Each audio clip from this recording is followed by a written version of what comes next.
बिस्मिल्लाहिर्रहमानिर्रहीम, अस्सलाम वालेकुम। Welcome to new video. ये वीडियो FBR इनकम टैक्स की जनरल अवेयरनेस के लिए एक नई वीडियो। इसमें आज हम डिस्कस करेंगे कि if you want to know कि आपका या किसी भी बंदे का फाइलर स्टेटस FBR के अंदर एक्टिव है या नहीं है।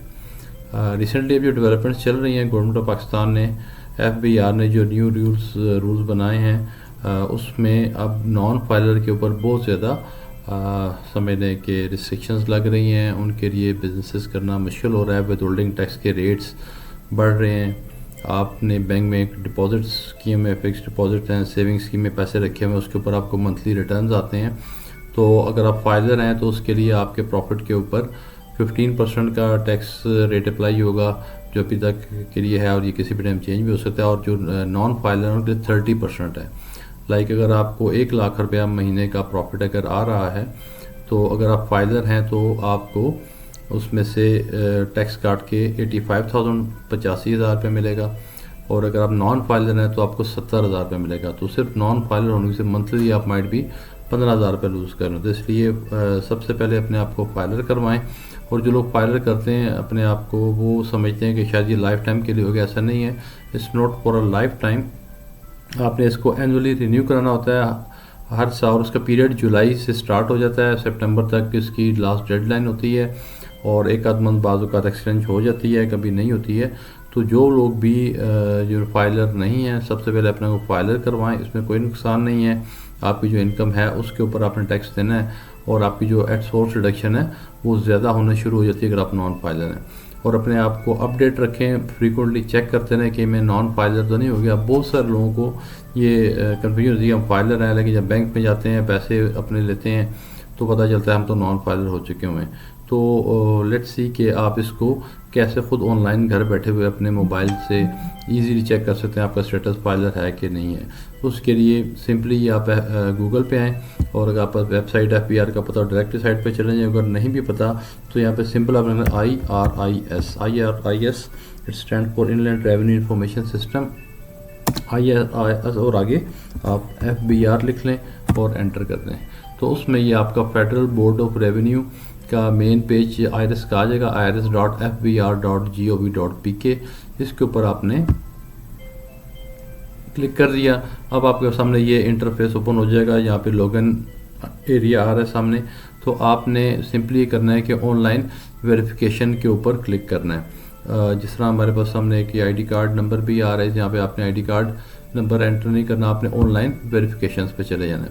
ऑनलाइन वेरिफिकेशन पर आकर आपने ये चंद थिंग्स आर ओपन, इसमें आपने चेक करना है। पैरामीटर टाइप में आपने आके CNIC को सिलेक्ट करना है।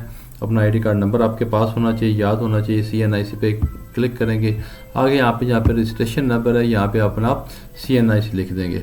तो इसमें एट रैंडम आप कुछ भी CNIC इसके अंदर टाइप मैं कर रहा हूँ, चूँकि किसी की प्राइवेसी इफेक्ट ना हो, तो किसी का भी ID कार्ड नंबर डालने की वजह मैं सिंपल एट रैंडम मैंने कीबोर्ड से, जो कि डेफिनेटली ये वैलिड CNIC नंबर नहीं है, लेकिन यहाँ पे आपने पूरा अपना CNIC नंबर एंटर कर दें विदाउट एनी डैश। कोई डैश नहीं डालना। जितने भी डिजिट्स का आपका CNIC है नाजरा का, वो उसका आपने इधर एंटर कर देना। डेट आज की सिलेक्ट हुई होगी ऑटोमेटिकली बाय डिफ़ॉल्ट, इसको आपने छोड़ देना है। और कैप्चा कोड आपने इधर एंटर कर देना है, जो यहाँ पे लिखा हुआ है 869004। तो कोई रॉकेट साइंस नहीं है, किसी से पूछने की ज़रूरत नहीं है, कोई कन्फ्यूजन की ज़रूरत नहीं है। जो यहाँ पे लिखा हुआ है वो देख के आपने, यानी आपने टोटल 2 चीज़ें लिखी हैं, ID कार्ड नंबर डाला है और कैप्चा डाला है, और साथ आपने वेरीफाई पे क्लिक कर दिया।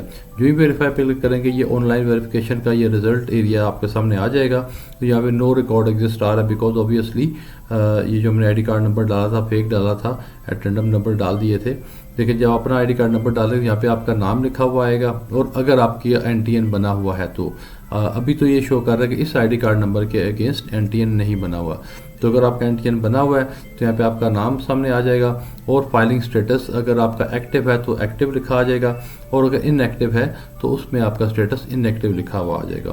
तो इन्फॉर्म्ड रहें, अपने आप को फाइलर रखें। जो ही आप नॉन फाइलर होते हैं उसको अपने आप को दोबारा एक्टिव कराएं। डेट्स मैं फिर रिमाइंड करा दूं कि बजट के फ़ौरन बाद, जून के बाद, जब 1 जुलाई से new tax filing season start हो जाता है, रिटर्न्स को अपडेट होने में FBR माइट भी 1 वीक लगा देता है।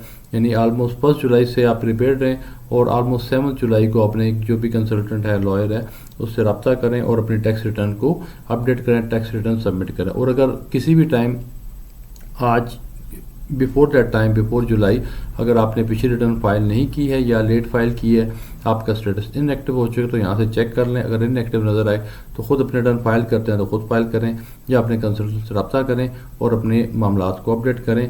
हमेशा हर वक्त NTN अपना फाइलर स्टेटस में एक्टिव रखें, नहीं रखेंगे तो बहुत ज़्यादा इसके ऊपर हिट हो जाएगी। और यानी अगर प्रॉपर्टी बाय सेल करेंगे तब उसके अंदर आपको हिट होती है, एक्स्ट्रा और यानी टैक्स आपको लगते हैं, बैंकिंग ट्रांजैक्शन पे एक्स्ट्रा टैक्सेस हैं, गाड़ियों के टोकन टैक्सेस पे एक्स्ट्रा टैक्सेस हैं, एंड यू नेम एनीथिंग। जो भी आप ट्रांजैक्शन आप किसी भी डिपार्टमेंट के साथ करने जाएंगे, तो बिज़नेस कर रहे हैं, सप्लाईज का आपको पेमेंट्स आती हैं, चेक्स आते हैं, तो आपको जगह जगह के ऊपर एक्स्ट्रा टैक्सेस पड़ रहे होते हैं नॉन फाइलर कैटेगरी में होने की वजह से।